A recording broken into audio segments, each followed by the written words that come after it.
Bismillahirrahmanirrahim. Welcome to lecture number 30 of MTI 322 Real Analysis 2.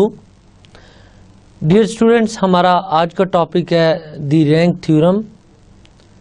In fact last lecture में हमने implicit functions theorem study किया था.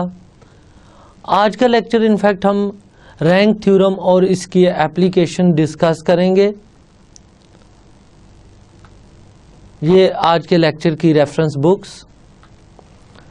आज का लेक्चर शुरू करने से पहले हम एक नज़र डालते हैं प्रीवियस लेक्चर के रिव्यू पे.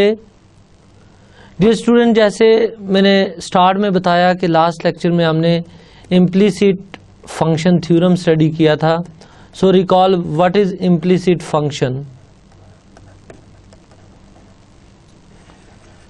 जैसे हम जानते हैं कि यूजुअली जो हम फंक्शन डिफाइन करते हैं वो हम इस वे में डिफाइन कर लेते हैं कि y is equal to F of X और z is equal to F of X Y.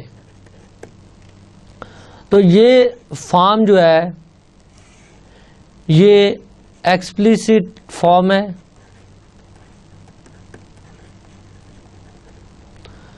तो काफ़ी अरसे तक जो फंक्शंस डिफाइन किए जाते रहे वो इन एक्सप्लिसिट फॉर्म डिफाइन किए जाते रहे. देन सम टाइम हम जानते हैं कि जो फंक्शनल रिलेशंस हैं, functional relations like F of X Y is equal to 0 और F of X Y z equal to 0, तो ये रिलेशंस भी इम्प्लिसिट फंक्शंस को डिफाइन करते हैं. तो इनफैक्ट इन फंक्शंस की हम कुछ एग्जांपल लेते हैं. फॉर एग्जांपल हमने देखा था X square plus Y square plus Z square equal to 1. यहाँ से अगर हम z की वैल्यू फाइंड आउट करें तो this is plus minus 1 minus X square minus Y square. So z is equal to under root 1 minus x square minus y square defines an implicit function.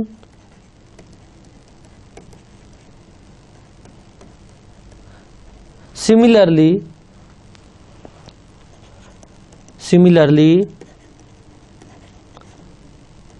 z is equal to under root 1 minus x square minus y square defines another function.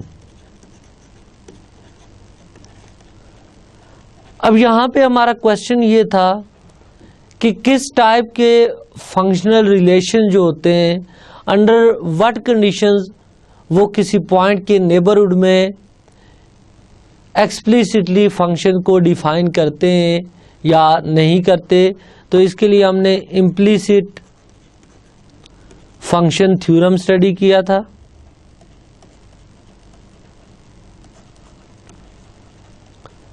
इस theorem का proof in fact मैंने आपको कराया था for 2 variables और इसकी conditions कुछ यूं थी. Let f be a function of 2 variables x and y defined in some neighborhood of AB and satisfies the following conditions. Dear students, इसमें जो फर्स्ट कंडीशन थी वो ये थी कि F of A B is equal to 0. Second condition F X and F Y are continuous in some neighbourhood of A B. And third condition is fy at AB is non-zero, then there exists a rectangular region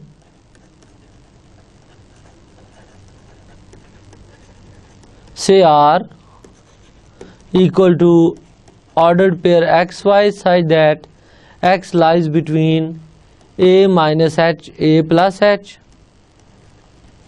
and y lies between b minus k and b plus k. So ये वो rectangular region है such that for each x belongs to a minus h, a plus h, there exists a unique y belongs to b minus k, b plus k, and a function y is equal to phi of x satisfying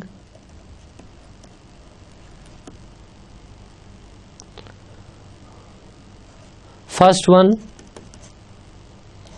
b is equal to phi of a, second phi of x f of x is equal to 0 for all x belongs to a minus h, a plus h.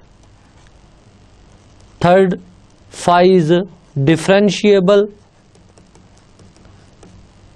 and phi dash is continuous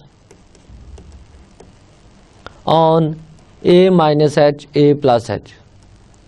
So dear students, ये थी implicit functions theorem की condition. Just recall करें तो इस theorem में हम ये कहते हैं कि f एक ऐसा फंक्शन ऑफ टू वेरिएबल होना चाहिए जो किसी पॉइंट ए बी के नेबरहुड में डिफाइंड हो, ए बी पॉइंट पे फंक्शन की वैल्यू 0 हो, फंक्शंस के partial derivatives with respect to X and Y continuous हों, और फंक्शन का partial derivative with respect to Y at A B point non zero हो, तो फिर मस्ट हमें ए बी पॉइंट के नेबरहुड में एक रेक्टेंगुलर रीजन मिलता है जो इस कंडीशन को सेटिस्फाई करता है कि x अगर हम कोई भी पॉइंट चूज करें from a minus H two a plus H, तो इसके लिए हमें एक यूनिक y मिलता है इस इंटरवल में y b minus k b plus k, और एक function y is equal to phi of x satisfying the conditions b is equal to phi of a and phi of x f of x is equal to 0. Phi is differentiable in a minus h, a plus h, and phi dash is continuous in this interval. आपको याद होगा कि implicit function theorem की example मैंने study की थी कि the function, so this functional relation x square plus xy plus y square equal to 7 defines an implicit function in neighborhood of 2 1. अब ये implicit function हमने डिफाइन किया था इस तरह कि सबसे पहले हमने यहाँ से एक रिलेशन बनाया था f of X Y which is equal to X square plus X Y plus Y square minus 7, और ए बी पॉइंट यहाँ पे 2 1 है, so f of A B is in fact 2 square plus 2 into 1 plus 1 square minus 7, so this is equal to 7 minus 7 that is 0. तो first condition satisfied है कि f of A B की value 0 आ गई. अब सेकंड कंडीशन के लिए अगर हम f के पार्शियल डेरिवेटिव लें x की रिस्पेक्ट से, so this is 2x plus Y, and f y की वैल्यू फाइंड आउट करें, so this is x plus 2y. Clearly f(x) and f(y) are continuous in neighbourhood of 2 1। अब इस पे अगर हम थर्ड कंडीशन नोट करें तो थर्ड कंडीशन ये थी कि F Y at A B is non zero. So F Y at 0.21 आप कैलकुलेट करें तो F Y at 0.21 is in fact 2 plus 2 times 1, so this is equal to 4, which is non-zero. So by implicit function theorem,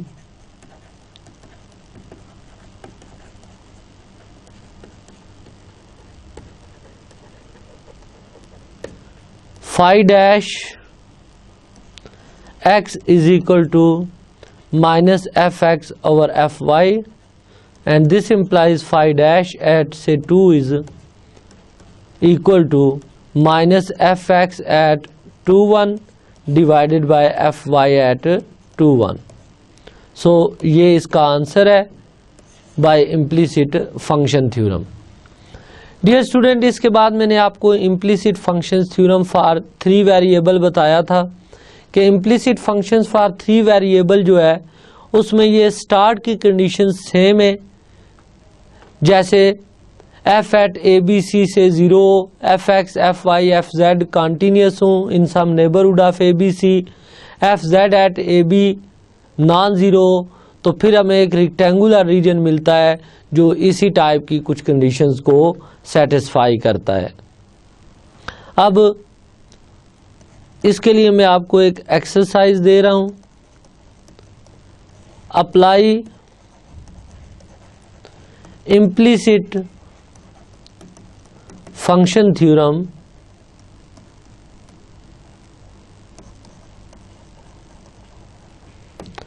to x plus y plus z minus x y z equal to 0 in neighborhood of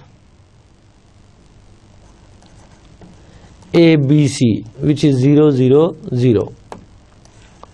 तो ये question आपने देखना है implicit function theorem से।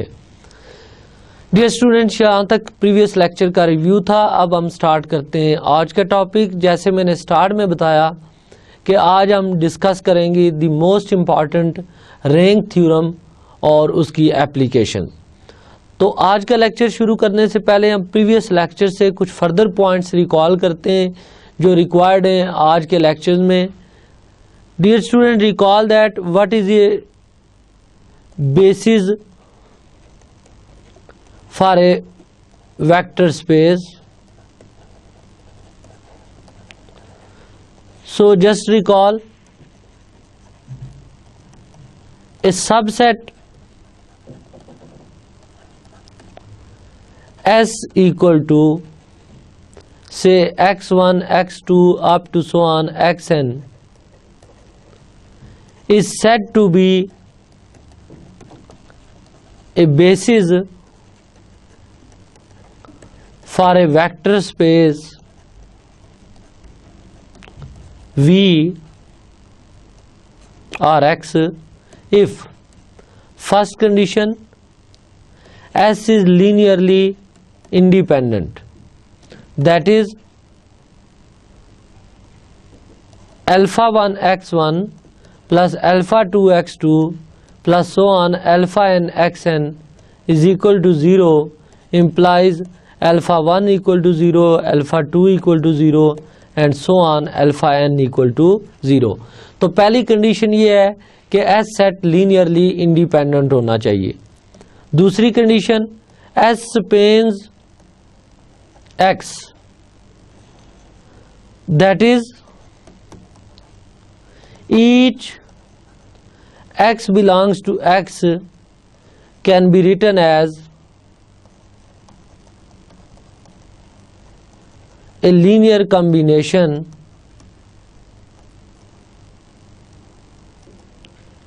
of elements of S। तो अगर S set in to conditions को satisfy कर दे तो हम कहते हैं S is a basis for vector space X। and the number of elements in bases is called dimension of vector space.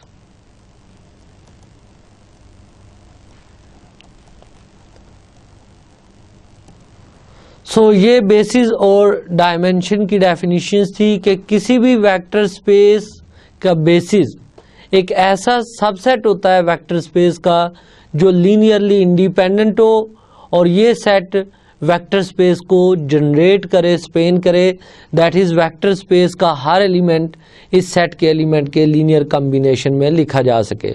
और number of elements in the basis is called dimension of the vector space. Dear students, इसके बाद हमने linear transformation define की थी।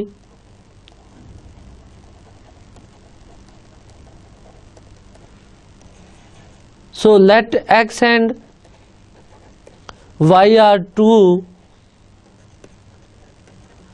Vector spaces our R, a mapping A from X to Y is said to be a linear transformation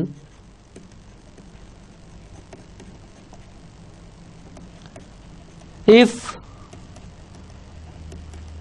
first condition A of x1 plus x2 is equal to A of x1 plus A of x2 for all x1 x2 belongs to x, and second one A of cx is c time A of x for all x belongs to x and c belonging to R। तो अगर A transformation इन two properties को satisfy करे तो हम कहते हैं A is a linear transformation, and LXY in fact is the set of all linear transformations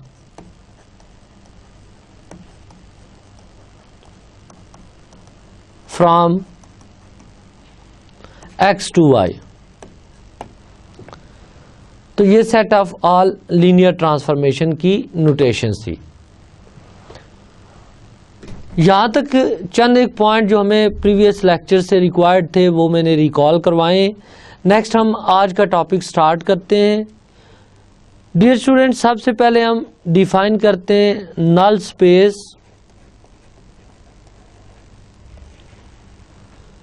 so let X and Y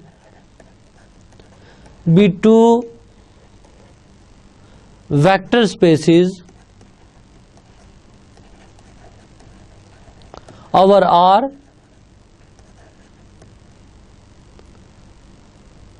and A from X to Y be a linear transformation।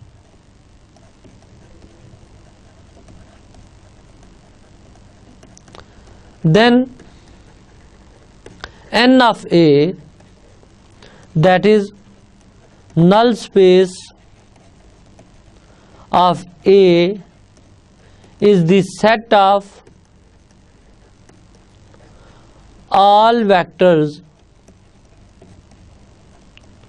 in X which maps onto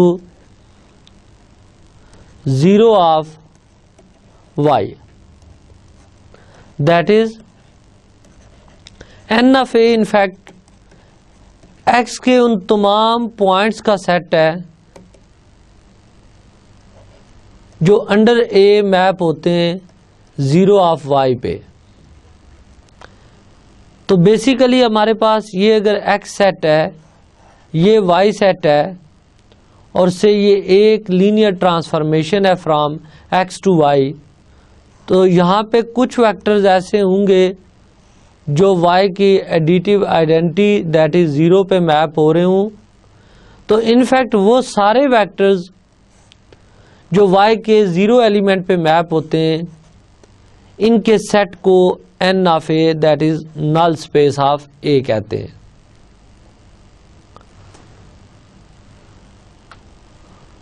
अब null space के बाद in fact हम इसकी एक example देखते हैं null space की। Let A from R4 to R square defined by A of x, y, z, w is equal to x plus y and z plus w.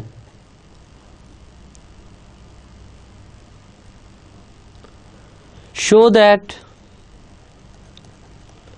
first part is A is linear transformation,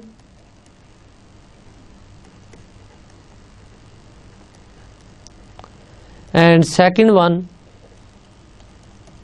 find n of A. सो सबसे पहले हम इस transformation को prove करेंगे कि ये एक linear transformation है, और उसके बाद हम इसकी नल स्पेस फाइंड करेंगे। सो सॉल्यूशन देखते हैं इसका। Let x is equal to x1 y1 z1 w1 and y is equal to x2 y2 z2 w2 are in R4, and this implies x plus y is equal to x1 plus x2, y1 plus y2, z1 plus z2, w1 plus w2.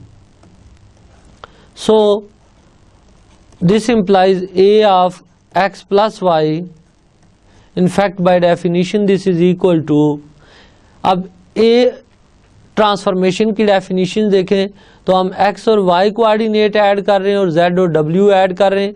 So x और y coordinate add करें तो x1 plus x2 plus y1 plus y2, और z और w add करें तो हमारे पास z1 plus z2 plus w1 plus w2, and this is in fact equal to x1 plus y1 z1 plus w1 and x2 plus y2 z2 plus w2. अब first pair आप note करें तो ये image है under ए x का,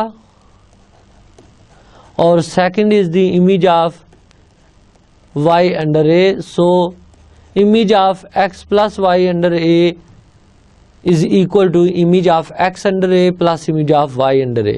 Similarly,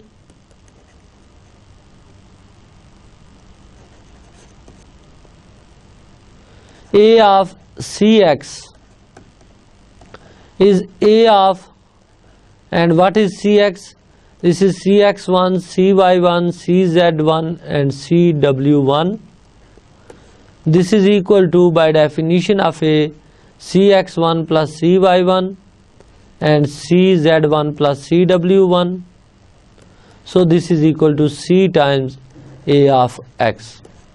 Therefore, A is a linear transformation.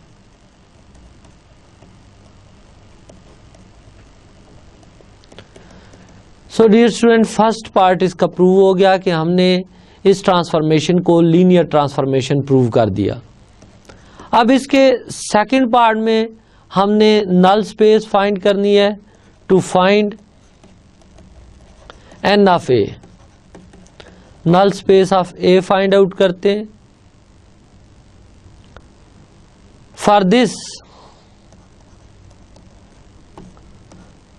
Consider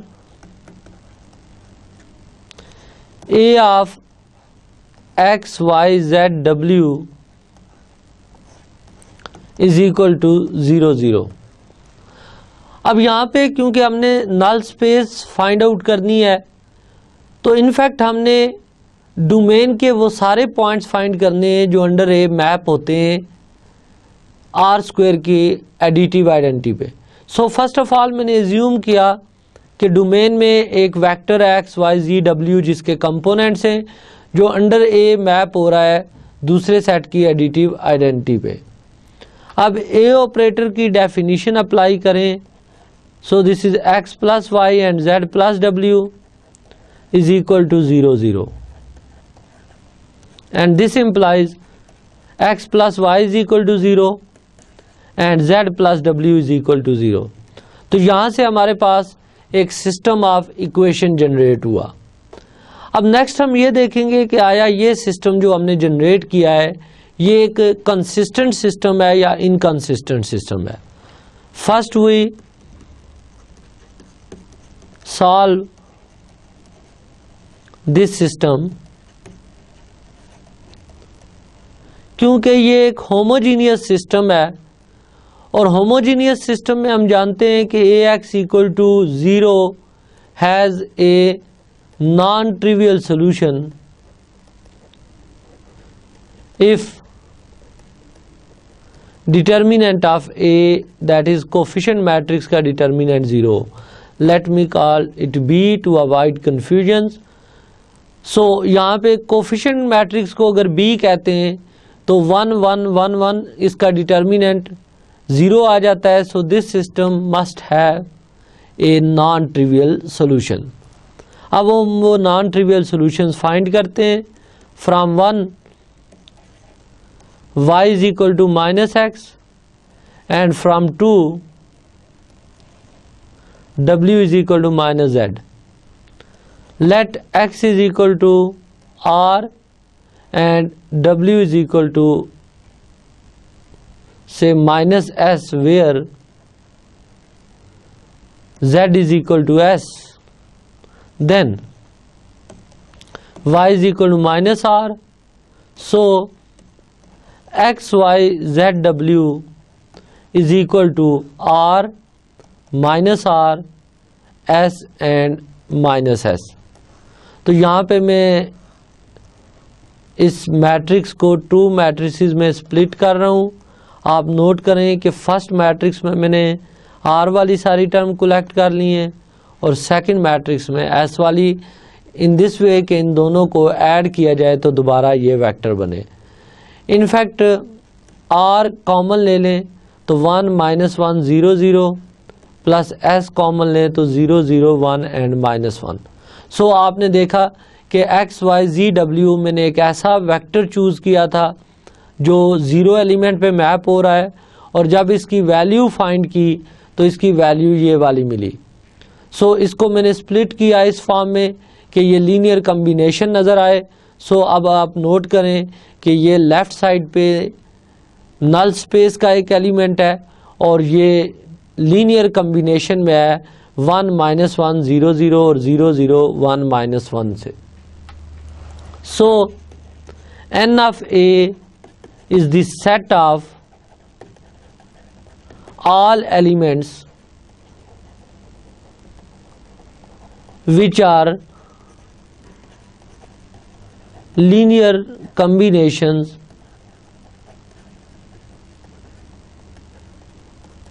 of say first element which is 1 -1 0 0 and second one which is 0 0 1 -1 0 0 1 and -1। तो यहाँ तक हमने नल स्पेस फाइंड करने का प्रोसीजर सीखा। इनफैक्ट नल स्पेस के बाद हमारा कंसर्न है रैंक से। सो हम रेंज ऑफ ए डिफाइन करते हैं।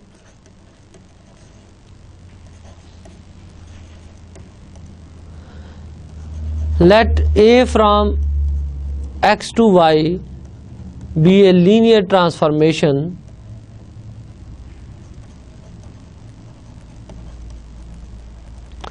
from vector space X to a vector space Y, then range of A is equal to Y such that Y belongs to Y and Y is equal to A of X for some X belongs to X. That is, range में Y के वो तमाम vectors होंगे जो under A X के किसी ना किसी पॉइंट का इमेज होंगे. सो ज्योमेट्रिकली आप कह सकते हैं कि ये X सेट है, ये Y सेट है और से ये वो सारा सेट है जो इमेज सेट आ रहा है. So this set is in fact range of A. Note, the dimension of null space of A is called nullity of A, and the dimension of range A is called rank A. So null space की dimension को nullity of linear transformation कहते हैं और जो range की dimension होती है उसको रैंक ऑफ लीनियर ट्रांसफॉर्मेशन कहते हैं. अब नेक्स्ट इनसे रिलेटेड कुछ इंपॉर्टेंट पॉइंट्स जिनको मैं स्टेट कर देता हूं एक थ्योरम की फॉर्म में. Let X and Y be two vector spaces and A from X to Y be a linear transformation.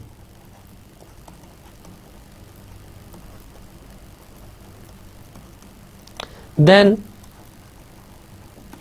first part, n of A and R of A are subspaces of X and Y respectively.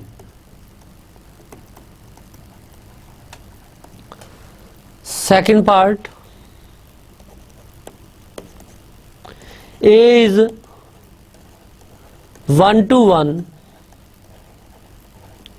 if and only if n of A is equal to 0. And third part, यहाँ पे आप note करें कि X और Y हमने to real spaces लिए और एक लीनियर ट्रांसफॉर्मेशन ले लिया है फ्रॉम X टू Y. तो फर्स्ट पार्ट में हम क्लेम कर रहे हैं कि नल स्पेस ऑफ ए और range of A are subspaces of X and Y.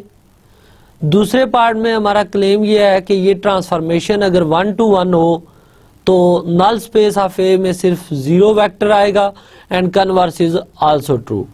And third part is if A of X is equal to B and A of Y is also some vector B where यहाँ पे ये small x x का element है, then x minus y vector belongs to null space of A. Dear students, हम इन तीनों remarks को critically prove करते हैं. सो फर्स्ट पार्ट में हमारा क्लेम यह है कि नल स्पेस ऑफ ए और range of A are subspaces. To prove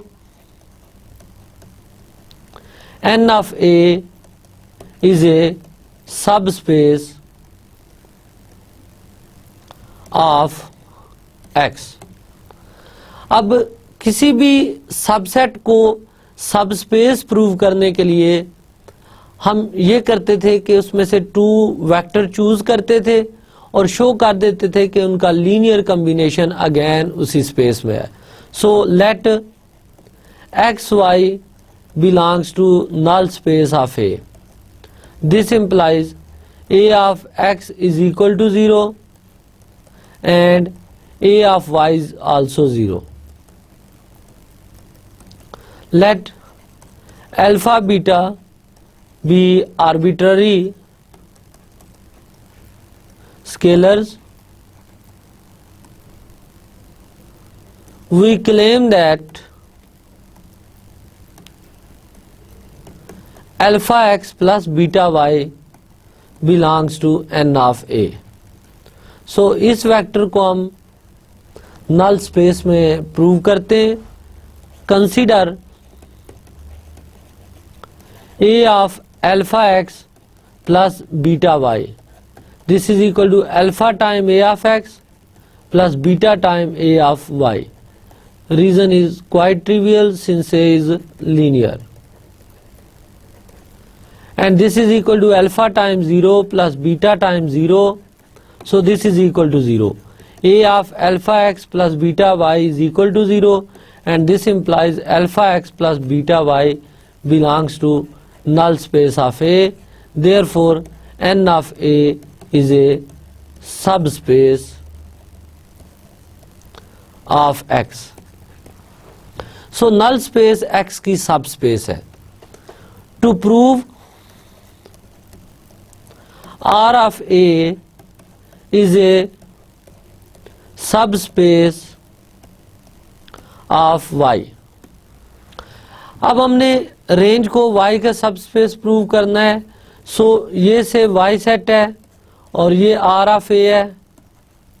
तो सबसे पहले हम इसमें से 2 वेक्टर पिक करते हैं, से y1 y2।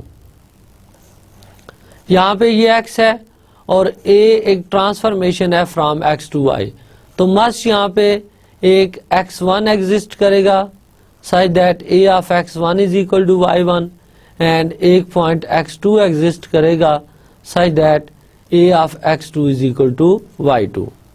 So let y1 y2 belongs to range of A. Then there exists x1 x2 belongs to x such that A of x1 is equal to y1. Say this is relation 3 and A of x2 is equal to y2. ये relation number 4 हो गया। Again हमारा claim ये है कि अगर y1 y2 हमने range of A में लिए तो क्या इनका लीनियर कॉम्बिनेशन भी रेंज ऑफ A में होगा। So let alpha beta be arbitrary scalars. Consider alpha y1 plus beta y2, alpha time A of x1 plus beta time A of x2। Again क्योंकि A linear है so alpha x1 plus beta x2 since A is linear। अब अगर हम ये show कर दें कि alpha x1 plus beta x2 vector x से बिलोंग कर रहा है तो definitely alpha y1 plus beta y2 इस वेक्टर का इमेज बन जाएगा अंडर ऑपरेटर A। तो ये वेक्टर रेंज से बिलोंग कर जाएगा as x1 x2 belongs to x and x is a vector space. This implies alpha x1 plus beta x2 belongs to x, and this implies alpha y1 plus beta y2 belongs to range of A. Therefore range of A is a subspace of y. तो ये first part का proof था जिसमें हमने show किया कि range सब space of y होती है और null space subspace of x होती है। अब second part, to prove A is 1-to-1 if and only if n of A is equal to 0. So let A is 1-to-1. To prove n of A is equal to 0. अब हमने show ये करना है कि null space में just 0 vector है। So let x belongs to null space of A. This implies A of x is equal to 0. But A of 0 is 0. So this implies A of x is equal to A of 0, and this implies x equal to 0 since A is 1-to-1, and this implies n of A is equal to 0. Conversely, let n of A is equal to 0. To prove A is 1-to-1, let A of x is equal to A of y, and this clearly implies A of x minus y is equal to 0, and this implies x minus y belongs to null space of A, and this implies x minus y is equal to 0, and this implies x equal to y. Therefore A is 1-to-1. तो हमने देखा कि जब भी हमारे पास A 1-to-1 हो तो null space 0 होती है, और कन्वर्सली अगर नल स्पेस 0 हो तो ये A 1-to-1 होता है। अब थर्ड पार्ट के लिए हमारे पास टारगेट ये है to prove A of x is equal to b and A of y is equal to b implies x minus y belongs to null space of A. Clearly, A of x minus A of y is equal to 0, and this implies A of x minus y is equal to 0, and this implies x minus y belongs to null space of A. तो ये इन तीनों parts का proof था। Dear students, अब next हम अपने main theorem की तरफ आते हैं। जैसे कि लेक्चर के स्टार्ट में बताया मैंने कि हमारा आज का टारगेट जो है बेसिकली रैंक थ्योरम का प्रूफ है। इनफैक्ट रैंक थ्योरम का प्रूफ अलजेब्रा के पॉइंट ऑफ व्यू से भी एग्जिस्ट करता है, और रैंक थ्योरम को हम एनालिसिस के पॉइंट ऑफ व्यू से भी देख सकते हैं। तो यहाँ फॉर आवर ओन कन्वीनियंस मैं रैंक थ्योरम का जो प्रूफ है वो अलजेब्रा के पॉइंट ऑफ व्यू से डिस्कस कर रहा हूँ। So this theorem stated as the rank and nullity theorem.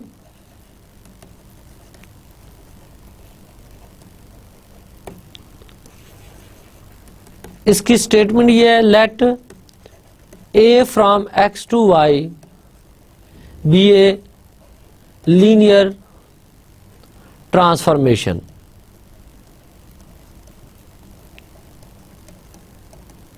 from a finite dimensional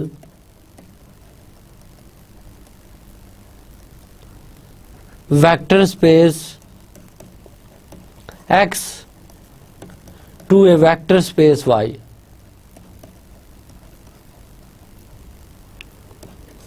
Then nullity A plus rank A is equal to n. Very important theorem कि हम operator की nullity और उसके rank को add करें तो हमारे पास x की डायमेंशन मिल जाती है हमें। सो इसको हम यूं भी स्टेट कर सकते हैं कि dimension of null space of A plus dimension of range A is equal to n. अब इसका प्रूफ हम देखते हैं।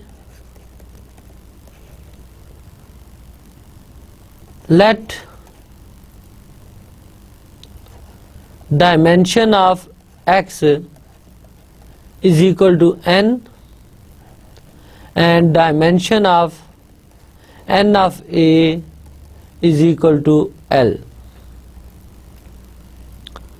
This implies L is less or equal to n, since n of a is a subspace of X. Let x1, x2 up to so on xl be a basis for n of a.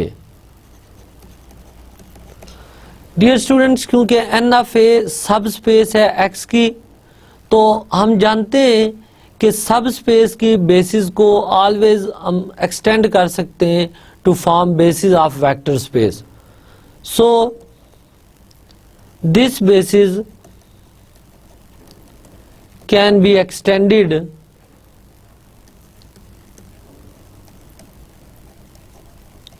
to basis for x. Let x1, x2 up to so on xl ये null space की basis के vectors हैं, और से इसमें हम xl plus 1 से x n तक वेक्टर ऐड कर लेते हैं, तो ये बेसिस बन जाती है for x. We claim A of x L plus 1, A of x L plus 2, so on A of x n से इस सेट को मैं एस कह लेता हूं, is a basis for R of A. अब इस एस सेट को मैं क्लेम कर रहा हूं कि ये रेंज ऑफ ए की बेसिस है. अब रेंज ऑफ ए की बेसिस प्रूव करने के लिए सबसे पहले इसे लीनियरली इंडिपेंडेंट प्रूव करना होगा. S is linearly independent. Let alpha L plus 1 A of x L plus 1 plus alpha L plus 2 A of x L plus 2 plus so on alpha n A of x n is equal to 0. And this implies a of alpha l plus 1 x l plus 1 plus alpha l plus 2 x l plus 2 plus so on alpha n x n is equal to 0.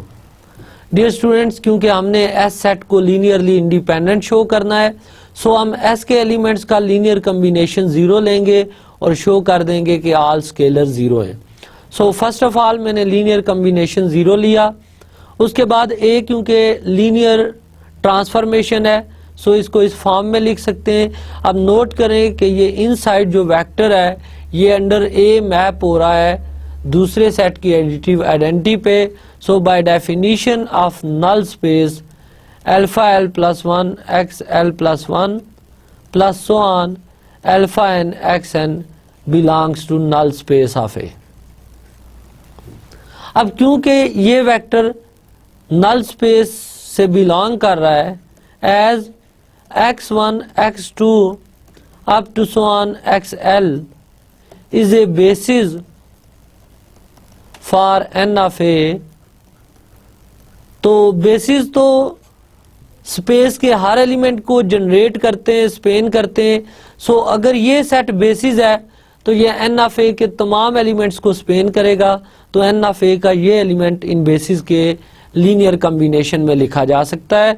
So this implies alpha L plus 1 x L plus 1 plus so on alpha N x n is equal to say alpha 1 x1 plus so on alpha l xl, and this implies alpha 1 x1 plus so on alpha l xl plus alpha l plus 1 xl plus 1 plus so on plus minus alpha n xn equal to 0, and this implies alpha 1 equal to 0, so on alpha l equal to 0, alpha l plus 1 equal to 0, and so on alpha n equal to 0.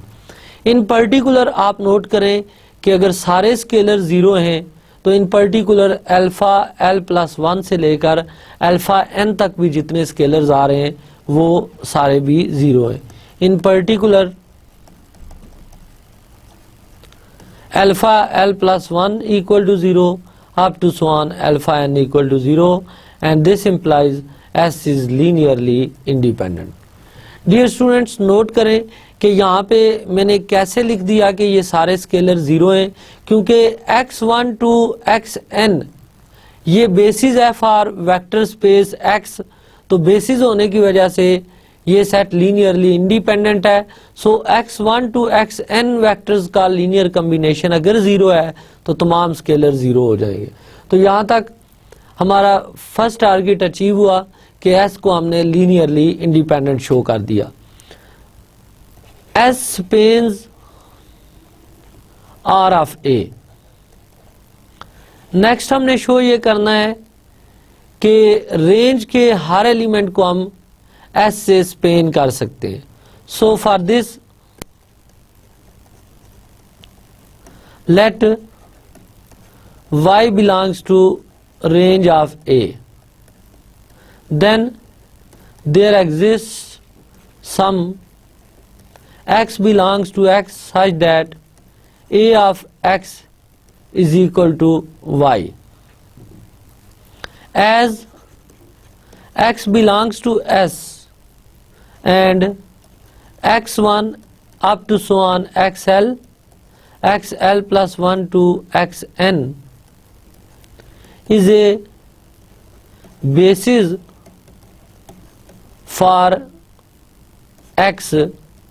This implies x is equal to beta 1 x1 plus so on plus beta l xl